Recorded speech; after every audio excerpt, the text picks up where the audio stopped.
Now, when I say turn your camera into an Alexa, what I mean is that we want to give your camera the Arri Log-C profile. And I'm not talking about color space transform, although we will address that later in the video. This tool is by far the best results that I've seen converting most cameras to Arri Log-C, and so that's what we're gonna get into.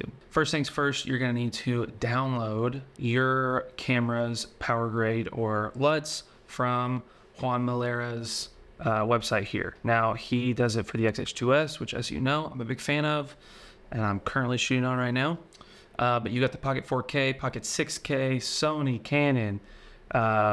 It's not every Sony camera, it's not every Canon camera. However, this is gonna work for a lot of them, and he clarifies in each of these power grades and LUTs what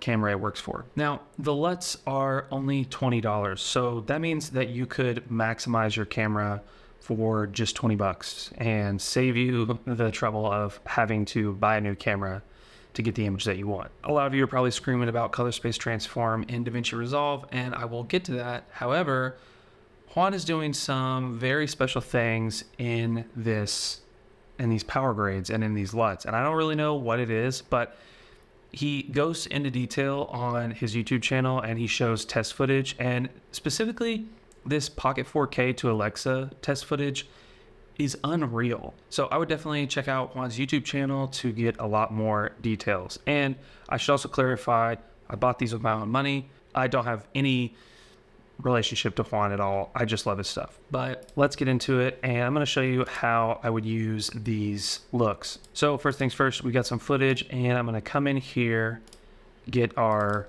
XH2S to Alexa LUT, and throw it on there. Now, essentially, there's been no change, but now I'm basically interpreting the footage as though it started that way. So then I'll make 3 more LUTs, and I can add the Arri LUT at the end, Arri Rec 709. This is a decent looking shot here. If, for instance, I wanted to add some more contrast, I could very simply just boost that contrast, down the pivot a little bit, and I could white balance here. I could even just throw this guy here and get a good white balance. It always goes colder than I want it to. I don't know why. Anyways, so that is a basic version of grading with this LUT, and it's gonna give you a really clean look. And I'm just gonna keep going back to that Pocket 4K footage because it's not like it's going to be just this majestic, oh, I've never seen this image before, there's crazy colors in it or anything like that, but it is going to be very similar to what an Alexa or what an Arri camera would give you. So there's that. We can just go ahead and paste this look onto some other frames. We can exposure down on that one. Looks pretty good. Again, this is like a great starting point. I don't think that you are gonna, grade all your shots with this, but if you're starting with this kind of look, it's gonna, what better camera can you start with than an Arri? So now, as I'm applying these grades to other clips and stuff like that, I want to explain why you can actually trust Juan. See, he's not just some guy on the internet with a YouTube channel selling LUTs. There are plenty of those out there, but he's not one of them. Juan, it appears to be, and I haven't talked to him, but he appears to be a professional colorist who is coloring projects for a living. You can look on his website. There's plenty of different shoots that have been graded from Juan, and I honestly think, his images speak for themselves. Like, he creates some incredible images in his own color grading workflow. And so that's why I trust his conversions and all that. And on top of that, he also gives you the test footage. So it's not like he's not transparent about how he's achieving these looks. Yeah, so all this, we can go some outdoor shots as well. Boom, here's a very nice outdoor shot. Got a little bit of clipping going on in the sky, but we're getting there. This is a very, very, very simple grading process. This is not how I would grade everything, but I do think that it's able to give you a really clean result. And if you're looking for something that is just commercial, that looks nice, you're gonna find it with this, Alexa conversion LUT. Yeah, so all this looks pretty nice. This is specifically from a commercial that I shot for this grill and honey. You know, this look works really, really well. It's not how I graded the actual commercial, but it is a really nice look and a very clean look that you really can't go wrong with. So now that we've graded everything with this kind of basic look, I want to get into how I use this on a daily basis. And that's where this Film Unlimited Power Grade comes in. Now, this Power Grade is about $90. You could spend $10 more and get in-camera LUTs. I actually did not do that for some reason. I'm not sure why. This is honestly an incredible film emulation power grade. And what I like most about it is it's not necessarily just a very dirty look. It's going to give you the ability to get that dirty look as well as a very clean look. So let's look at how we use that. So the Film Unlimited Power Grade actually only accepts Arri Log C. So you're going to need to convert your camera to Arri Log C regardless. For me, obviously, that's pretty easy. I just have my XH2S to Alexa LUT right here. Now, I will come into the old power grade section, and I'm going to select the 250D. Now, the 250D is my favorite. The 500T is also very good, and I think you could probably get, honestly, a seemingly more filmy look with the 500T, but I just always...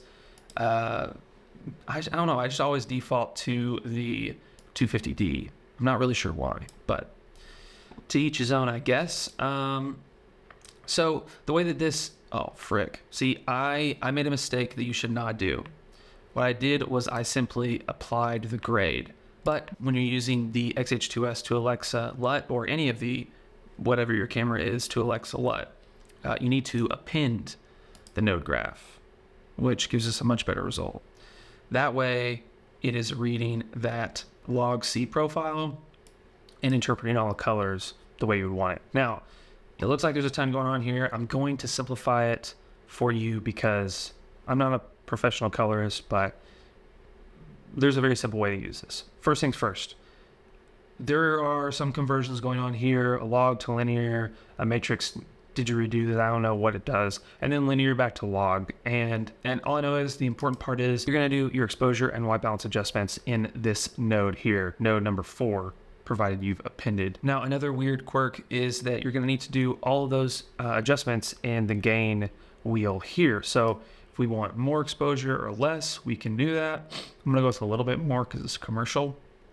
And we can adjust the wheel accordingly to get the look that we want. Now, if you're not comfortable using this method, I have experimented with just skipping this LUT entirely and going to this LUT out here, which is outside of that log to linear transform. And what this allows you to do is you can boost the contrast. You can use any of these wheels as usual. The way I understand it is that you're essentially working on a Rec 709 image at this point. So it's a pretty safe thing you can do. You can also white balance using this node. So if you're not comfortable using just the gain wheel, then you can just expose, contrast, and white balance as normal in node number 6. On top of all this, we've got a bunch of 250D film right here. I don't often use this correction node, although you could. Then we have some film characteristics here. So we've got a sharpen and a film blur. This is a very common technique. In fact, I think most of the film emulation plugins I've used do a sharpen and a blur, and it just gives it that nice filmy texture. You've also got your film curve. You can see how that's affecting it. Highlight roll off, I use this all the time. We were clipping these. This is specular water, so there's like no way to not clip it. But when you do highlight roll off, it brings it down in the waveform here, so it's not totally clipped. I mean, on top of that, you've got grain, it's in a compound node, and you can adjust this however you want. However, I haven't found myself actually needing to adjust the grain at all. I feel like the grain is very pleasing, and it just works for me. So not a big thing for me. Halation is the same way. You could go in and examine and adjust the characteristics of the halation, but I just kind of leave it as is. Might be my downfall, but I think it looks great, so I don't really feel the need to change it. Now on this last layer here, we have the 2383 LUT, which is giving us this film look wow, that's honestly doing a whole lot. And then we have these different tints, and you'll be able to see how these adjust the image as I'm kind of adjusting them. This D55 gives you that nice warm. I really like the D55, honestly. But what I commonly do is I use these two at the same time. I just like how it looks. You can also turn off or on this 500T low. All of these are just different tones for different parts of the image. This is gonna blow up your shadows a lot.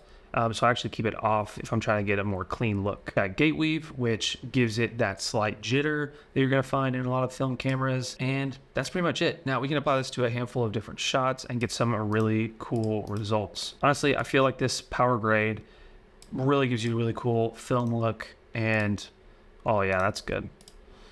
And I mean, I've just been very pleased with this look overall.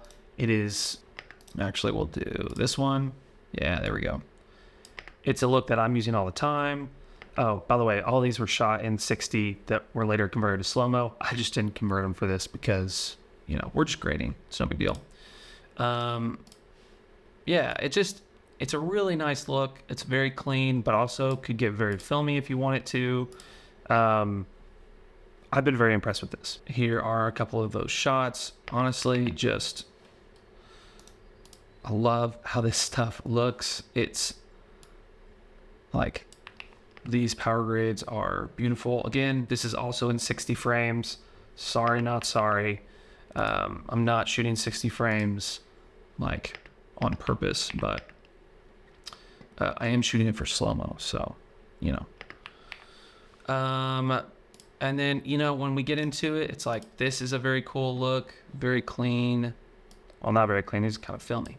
But it's like, this looks so good to me. I don't know. I feel like once I started using this power grade, I've not wanted to use anything else. In my experience, you drop your footage in, you throw the Alexa conversion LUT on there, and then you basically append this film unlimited power grade, and it just works. Like, it doesn't take a lot more work to make it look nice. So I'm a big fan. What you're watching right now is also being graded with the film unlimited LUTs and power grades. So now if we want to give a much wider variety of cameras the ability to have that Arri Log-C profile, then we're going to need to use a color space transform. And while color space transform is only in DaVinci Resolve, it is a very helpful tool. Obviously, you can use those Alexa conversion LUTs in basically any program, but in Resolve, you can use a color space transform as well. So what you would do